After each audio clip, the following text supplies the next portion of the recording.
My friends, I want to get this out. It's based on a reel that I did earlier today that a few people were asking me questions on. I want to go deeper and make your guitar solos better immediately. By the time that this lesson is over, I did just shut a fan off to make the sound a little bit better. I'm going to get sweaty, okay? I'm just letting you know that that's going to happen by the end of this. One thing that we always see, and I clearly remember working on this as well, as when we learn a scale, we think that that's almost all we need to learn, and we're just meandering through the scale, right? Directionless, What we want to do is we want to communicate, use music as a language, okay, and give something to a listener that is worth listening, right? That is worth communicating. So what we need to do is we need to step back and say, ooh, maybe I don't know this language that well. Let's take it step by step, okay? So we want to really accentuate our phrases.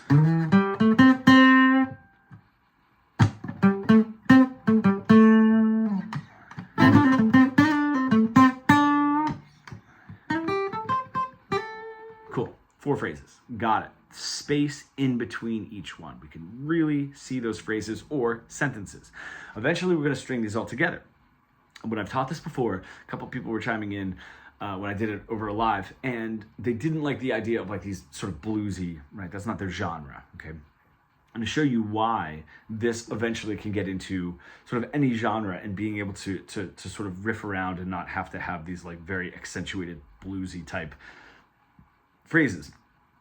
We're going to get into that, just to let you know. So, but let's start with that. Let's start with just using our pentatonic, okay? Just put a backing track at the very first stab at this. It's just playing a couple of notes and then stopping and getting really okay with that silence. Being okay with that silence gives us the opportunity to communicate what it is that we would like to communicate, rather than like these sort of meandering, now you're really thinking of the word, the thing, oh no, that's not really what I meant, and we're sort of getting stuck and we're just saying things or just playing notes that are going nowhere. If we break this down, say like, ooh, maybe I don't even know this language that well, right? Music. Let me just take it step by step. Just put a backing track on, or just whatever by yourself, and just play a couple of notes in that scale. I'm just using the A pentatonic scale, right? And just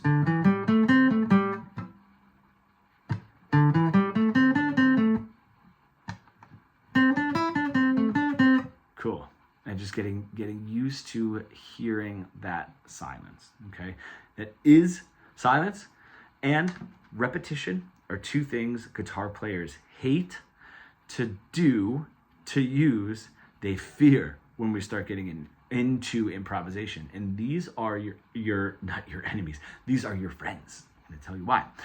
So if we have those phrases, phrase, pause, phrase, pause, phrase, pause, eventually we're going to be able to string them together like I was saying before.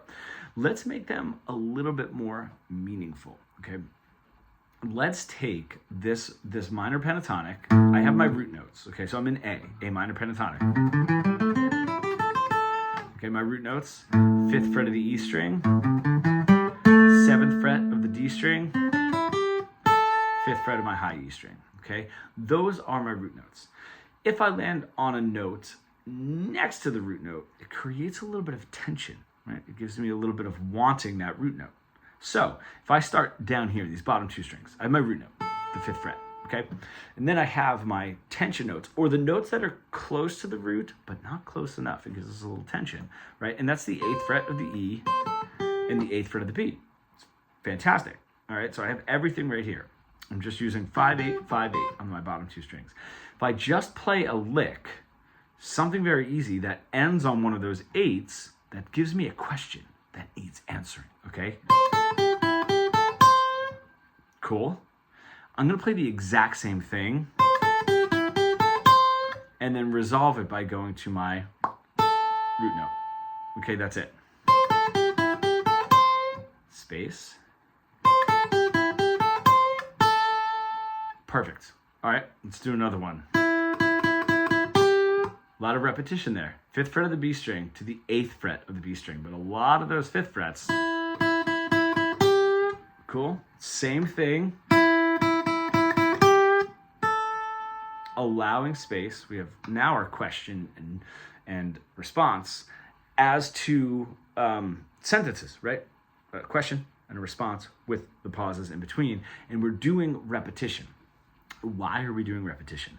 Well, we want to go back to the basics, okay? And if we're using repetition, at least we know we're saying something that has to do with what we just said, okay? I know that sounds kind of silly, but if I'm taking phrases and I'm not ready to really start formulating a paragraph in what I'm saying, I want to use this direct repetition to make sure what I'm saying is not completely wildly different from what I just said, okay? Reminds me of like a little kid, like tugging on your sleeve. That's just like, yeah, and then me and my dad went to the park, and then me and Andy ate ice cream, and yesterday I did, right? And it's just, none of it it's not going anywhere, okay? So now, not just not going anywhere by playing a bunch of random notes, now we're getting into phrases that we want to make sure are going somewhere, are telling some sort of a story. We're going to start that with this direct repetition. Take the phrases as advanced as you'd like, is so long as you're ending on a tension and resolving them, okay, for now. What we're going to start getting into is, okay, that now we're going to do a tension and a resolution. They're close, but they're not direct, okay? We know how to directly repeat. You would be surprised at how many people do not. How many people cannot just play a lick and repeat it completely, you know? And we're going to do that and then resolve it, right? Direct, resolve it. And then we're going to start changing it. You can start changing it.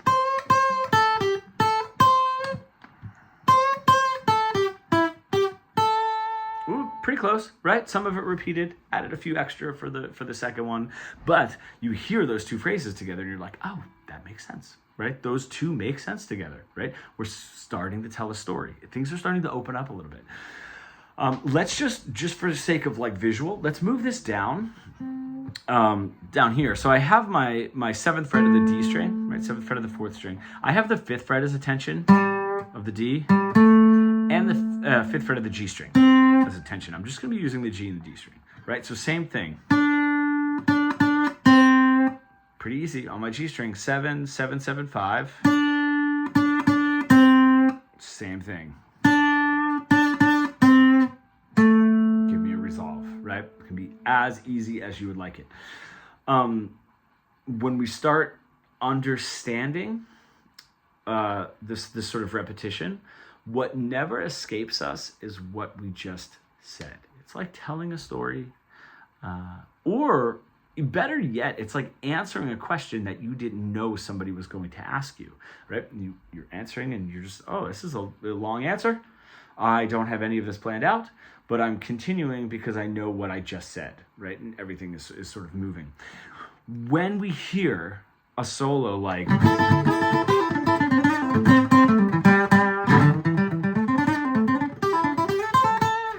it sounds at first like we're just noodle-doodling in the pentatonic scale, right? That's it.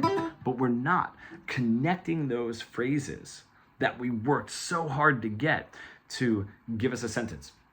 Again, relating it to language, in Spain, I need someone to just ask me something very basic and then pause, so I get it, okay, and then tell me something very basic and then pause, right? And it's like when I first got to Spain for the first time, I was there, it's like, oh my God, they're just, it sounds like one long sentence, right? It's not, because they're saying sentence, sentence, sentence, sentence, all right? And they're dressing it up as nice as they would like, but I'm not hearing the phrases for the phrases. I'm just hearing this whole slew of things. And that's what's happening when we hear those. You know, a great example is Jimi Hendrix. You know, some of the intros that he'll do before they start a song live or like in between songs, right? Is it does sound like a lot of noodling and sort of directionless, but it is. It's taking those phrases and stringing them together. The best part now is when you get used to those basic phrases, right? Phrase. Oh, let me get it. Oh, phrase. Oh, let me get it. Phrase. And then you start stringing them together. Oh, cool. These are stringing together. Now we can dress it up as beautiful and poetic as we would like, you know? Where if I have that phrase,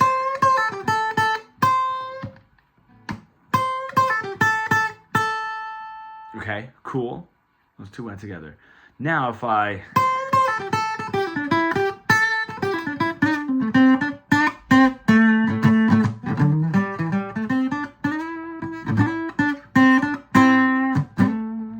a bunch of phrases that go together in a really nice way, and they don't meander from what was just said, but they carry the story forward. One thing to note is when you're doing direct repetition is it's not going to carry the story forward or what you're saying forward because you're just repeating. So start with these ideas, okay? And when you start to get the phrasing down and start maybe stringing the phrases along, and you're sort of getting, if you put a backing track on, really getting this sort of movement, right? Tension, release. You don't need always a tension, release. What I just played did not have that, okay? But the phrases were still going together. It's just a really great way to get in your ear what the phrase is, And side note, a lot of people, when they start, getting into the pentatonic,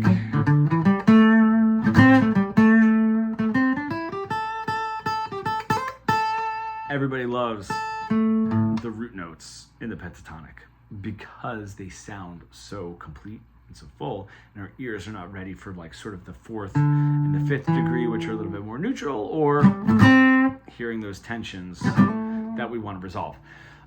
So this is a great way to also sort of get away from landing on that root note so much, when you're doing the tension and resolution. Play around with these ideas. Okay, really get into it. This lesson is for people with a multitude of skill level. Okay, because some of you might have to.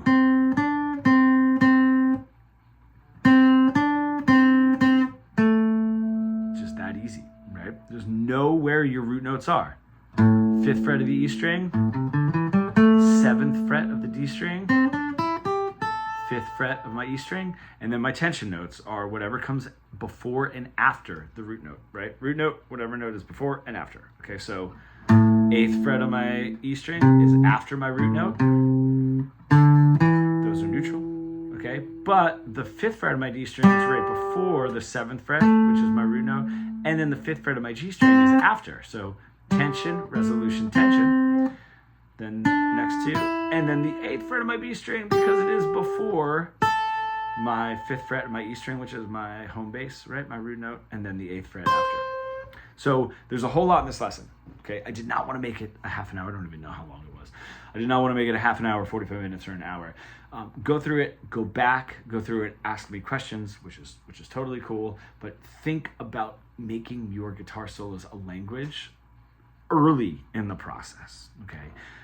And not worrying about it later when you can do all this crazy, sweet picking and tapping and all of this really cool shit. But when it comes to improvising, you're like, why does my stuff not sound that good, right?